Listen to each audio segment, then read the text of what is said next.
As you know, guys, we were a bit give a break for DevOps Days also. Last time it was 2020.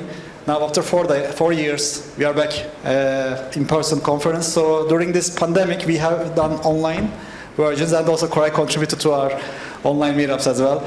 And thanks for him to being with us again from Kubermatic to Koray. Thank you very much. Thank you very much. Welcome all. Today I will talk about Kyverno and a little bit about DevSecOps, DevOps related stuff. So when you think about security, it is not a very small topic. I mean, it has lots of different areas. You can even put reliability under umbrella of security as well. And Kyverno is a tool that helps us, especially with our Kubernetes clusters in those topics. So yeah, my name is Koray. I work for a company called Kubermatic. We have Kubernetes automation applications. I have some certificates. I'm also an Linux Foundation instructor for Kubernetes courses. I work with the SysAdmin infra for the Kubernetes project. I'm also a contributor on that side. So basically, I make kind of DevOps for the Kubernetes. I'm also an organizer for the KCD Istanbul event, which will happen next month.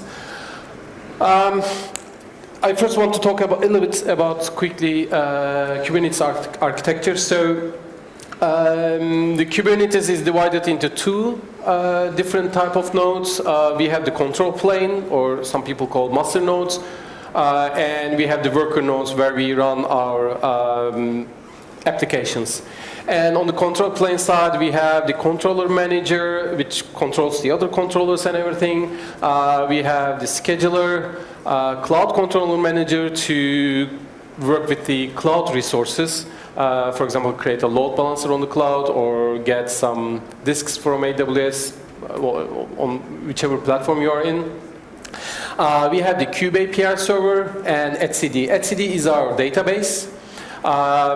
It's not part of the Kubernetes project, and it can be replaced by any other database which would provide similar functionality. And Kube API server is the only component that directly communicates with etcd. So all the information, all the new deployments or deletions, creations, or getting data out of the database goes through the API server. So the API server is the heart of the communication within the cluster. And on the worker side, we have the kubeproxy, kubelet to run our containers on the container runtime. And with tools like kubectl or kubectl, whichever you call, you directly communicate with the kube API server, and then things go from there. And within the Kubernetes API server itself, when you create a new request or get information or create a new deployment or whatever you want to do with the cluster, there are three different modules. You are first authenticated, so you must be a valid user on the system. And then you are authorized if you are allowed to do that action, if you are allowed to read that secret or create a new pod on the system. And then the third part is the admission control. So here on the admission control side, you can call some webhooks, or you can basically integrate your own logic for what would happen next. And when the admission control part is also successful, then the data is written on the etcd or read from etcd. So there are two types of admission controllers. There are the compiled-in ones. So these are shipped with the Kubernetes project itself. So for example, default storage class, limit ranger. So if you want to define limit ranges, then you need to enable the limit ranger webhook or admission controller. There are default storage class. There are many. You can check those on the Kubernetes documentation. These are the compiled-in ones. And you can also define dynamic ones. So here, basically, you can put your own webhooks, some applications to do some stuff, and then decide on if that request will be successful or not, or do some other stuff with that request. And this has two main types.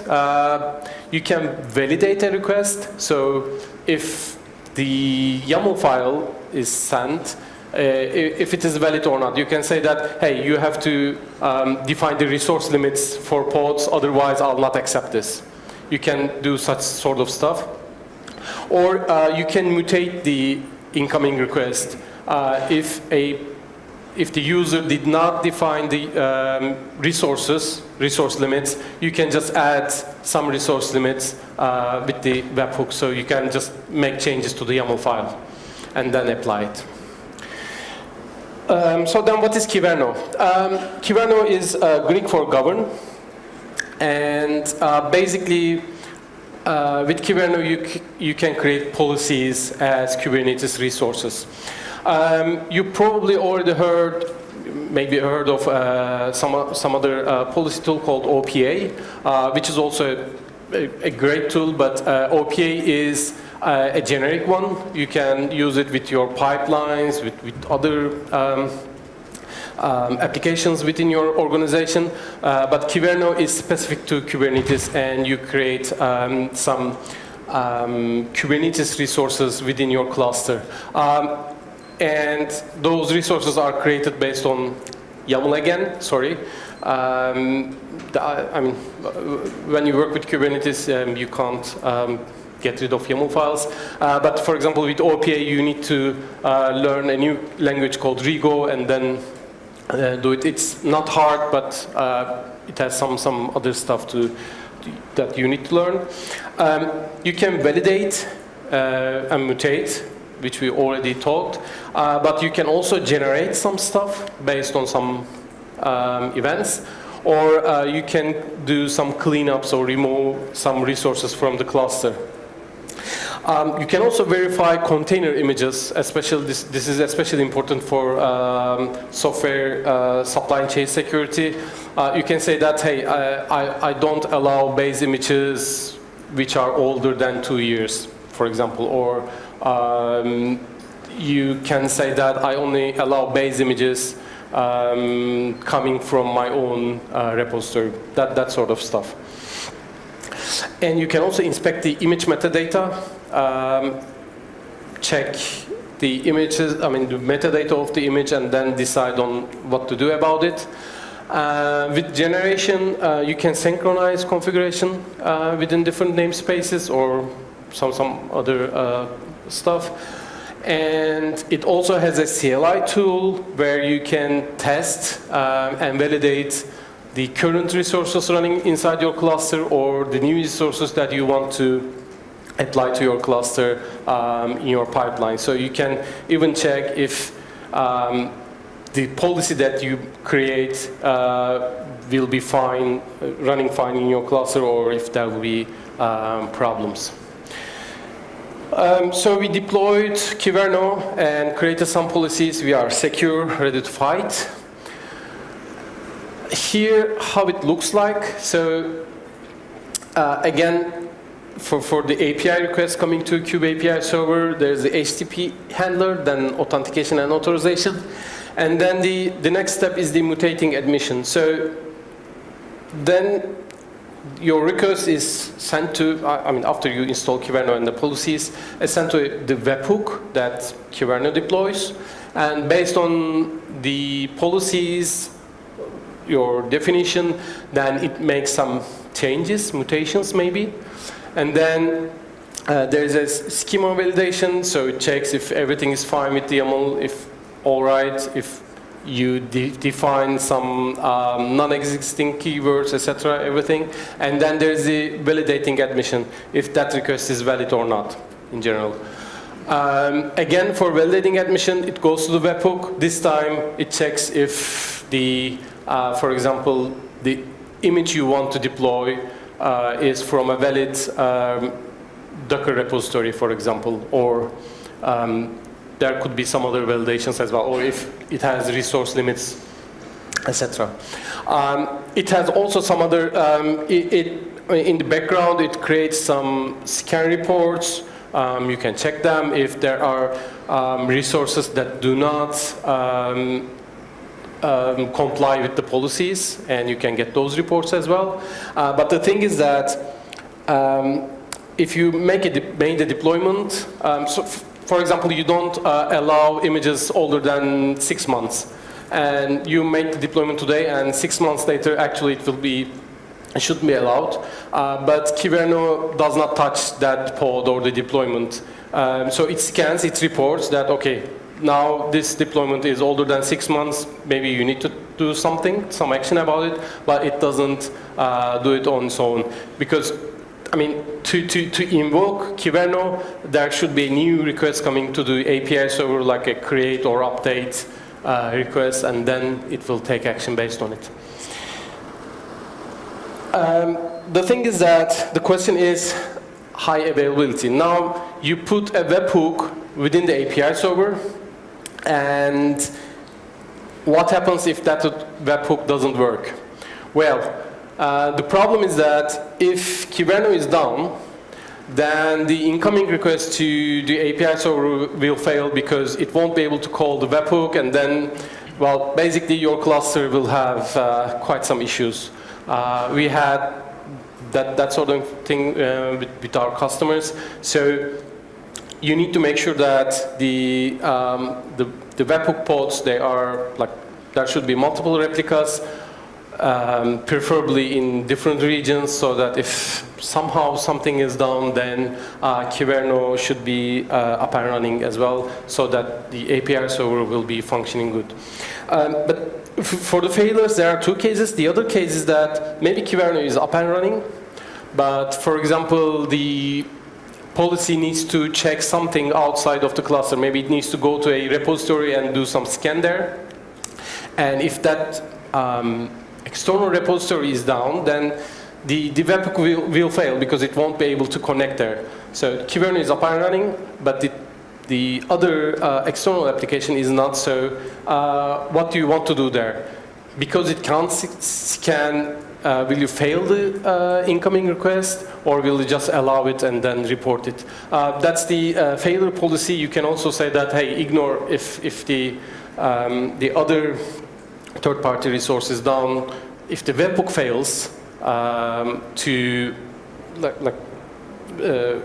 if the webhook is not successful, then you can either ignore or just fail the whole request. I will quickly show you some policies, what it looks like. So as you see, it's just another YAML file. For example, you want to disable privilege policies, privilege pods or containers. So basically, you create some rules saying that, okay, for any pod, I want to validate. You can put a message there as well, that ephemeral containers or init containers or containers, if any of them has the security context and privilege, I mean, they have to privilege false. If privilege is true, then this will fail. So you validate that it is just like that. There's another thing here, that the validation failure action, so in this case it's audit, so it will just report. So this request will be allowed if you have a privilege container in your YAML file. It will be successful, but it will be audited and reported to you. So the other option is to enforce it. With the enforce mode, you will just fail the request saying that, hey, you can't create this pod because it has some privileged containers. Another one, so block stale image, the one that I mentioned, the images built more than 6 months ago are prohibited. So here you basically check the metadata of the image and saying that image config data created. So this is coming from the container image itself. If this is greater than 6 months, then you don't allow it.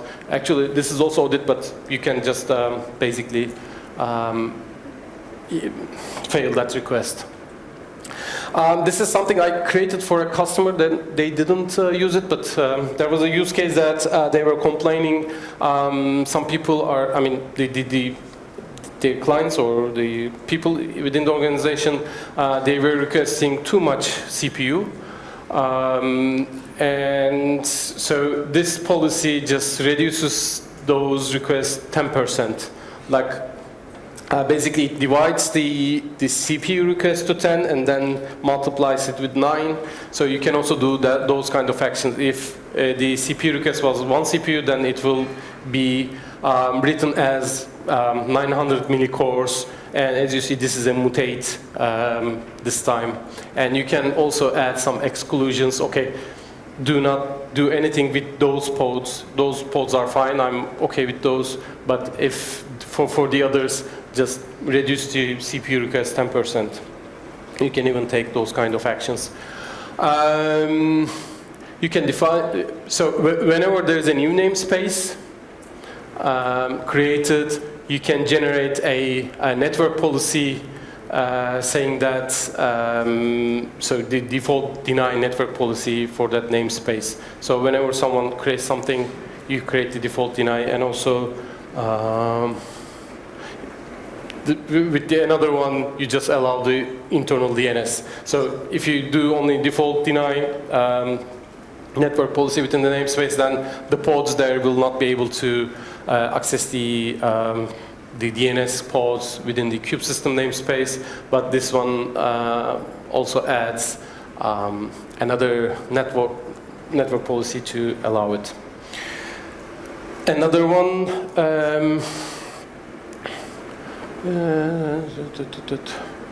What was it? Validate namespace. Yeah. So this is also best practice. You should not use the default namespace within your cluster. You should create namespaces for all your applications. I mean, especially if you are using a multi-tenancy, etc., you should have namespaces. So if the request does not contain namespace, then, well, this will audit, but it will also fail. You can do that sort of stuff. Basically, you can just go to Kyverno.io and check other policies. There are a lot of examples there. They are coming from the community, and you can see different ones. With Kubernetes 128, there is a new thing called validation admission policy. So this is about the admission, the validation part. You can create some stuff without Kyverno as well, but for the validation, this is, I think, still better. But with using the common expression language, you can declare some validation rules in Kubernetes, and I think in a couple of releases this will be there by default. There are some links, you can check those, and you can even convert your Kyverno policies to Kubernetes validating admission policy as well. So I will do a demo if you are ready. I see some people are already not with me anymore. Okay, nice. So I will use a platform called Killer Coda. This is a great platform if you already studied for exams, like CKA, CKD, you might have already know about it. So basically you can have some Kubernetes clusters there, like for 1 hour, and then do some stuff. There are also things with some scenarios. I think this is a good one. So to install Kyverno, you can use the YAML file that they provide, but this is basically for your test environment. It has, you will see, let me install it first. It's not high available, but if you want high availability, either you need to use the Helm chart with number of replicas, or you can just scale up the deployments later. And when you install Kyverno, as you see, it deploys a lot of stuff, some deployment services, and also some CRDs. And as you see, the CRDs, let me do it. No. CRDs like admission reports, cluster policies and policies. These are the things that we will be more interested today. Cluster policies are valid for the whole cluster, but if you want to define a policy per namespace, then you can also define a policy. Same syntax, but how do you say? The policies are only for namespaces. Let's check the pods. The pods are running. So this is the admission control that this is the webhook that we mentioned earlier. And I think they're all, yeah, okay. So we installed Kyverno. We don't have any stuff yet. So first, I mean, with the demo later also, I will do some stuff with a private Docker registry, and that's why I need to define my, I already did define my Docker user and pass, and I want to create a Docker registry secret out of this, and it is here created.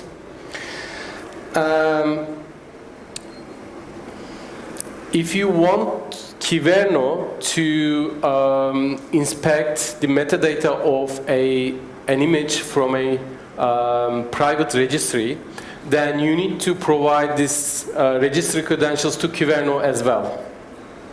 So and by default it's not there, and then to the webhook you need to provide this image pool secrets. I don't know if, yeah, here, image pool secrets stuff to Kyverno, so that it would be able to log into the private repo, do the stuff there, and then validate or do whatever it was. I will quickly patch it and just wait for those. I don't need to wait, I can also do some other stuff. So I have another now policy that syncs the secrets. So what I do is that whenever there is a new namespace, I want to generate a secret called recred in the namespace that comes from the request itself. I want to synchronize it, and I want to clone the recred secret from Kyverno namespace, the one that I just created. So let me see if it's ready. Yeah. So here, as soon as I create a new namespace called dev, oh, come on.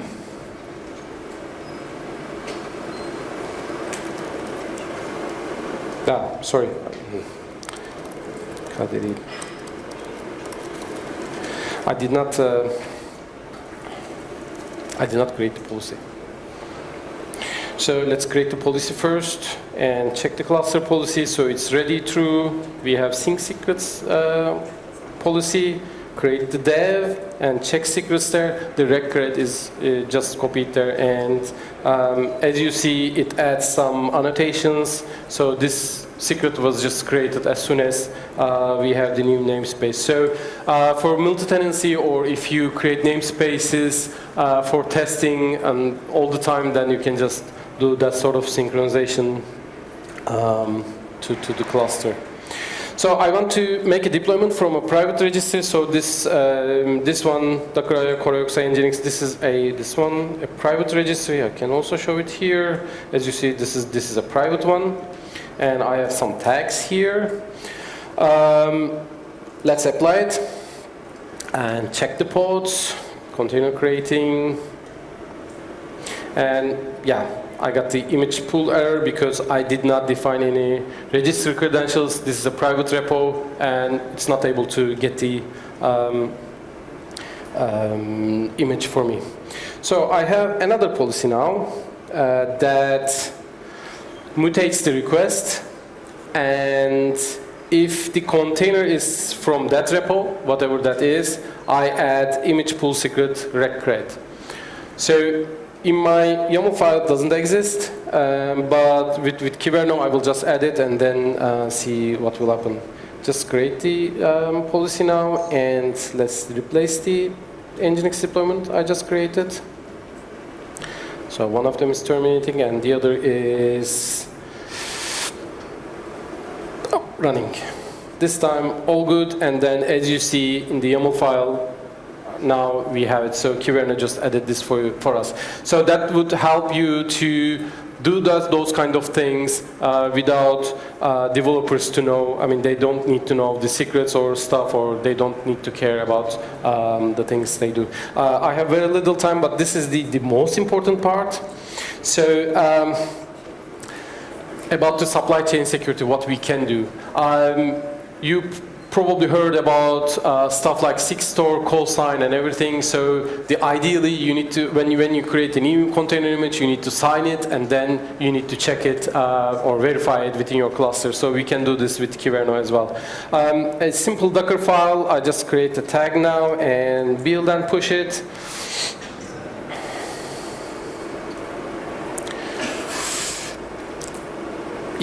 So if I check it here now, you will see that now I have a new tag. I just pushed this one. That's great. And I want to sign it now with call sign. I first generate a key pair here and with a secret. So I will not use a private key. Sorry. Now I have the key pair, and then I sign it with those key pair. So ideally, you need to give a digest, not the tag, because tag can change, but digest is basically for us. Yes, I am sure. Yes, I am sure. Now it pushed the signature to my Git hub repo. Sorry, Docker hub repo, and here the one with the signature. So what I want to do now is that I want to create another policy called verify images, and then here for this image, I want to check with this key, verify it, and I also want to mutate the digest. We'll see what that means in a moment. So let's create this one, and I want to delete and create it again without changing my YAML. So that YAML, if you remember, it has the latest tag. It didn't have any tag, so by default it's latest, and it says that, hey, failed to verify image latest because this has no matching signatures. So you can say that, you can just do that. If an image is not signed, then do not deploy it. So there is no pods running in the dev namespace at the moment, which is good. Now I change my deployment YAML, and I edit the image tag, and then I create it again. And now, I'm sorry, target possession and dev. As you see, it's running now. It was created, and when you check, as you see, it basically, so the mutate digest stuff just changed my image name with the signature and everything. So this is also a great one. So we have some policies, and there are some other examples. You can check all of them. I think I'm out of time already. So thank you very much for listening me. You can just reach out to me if you like. I'll be here all day, and then send an email or Twitter or LinkedIn. Yeah, thank you very much, and have a great day.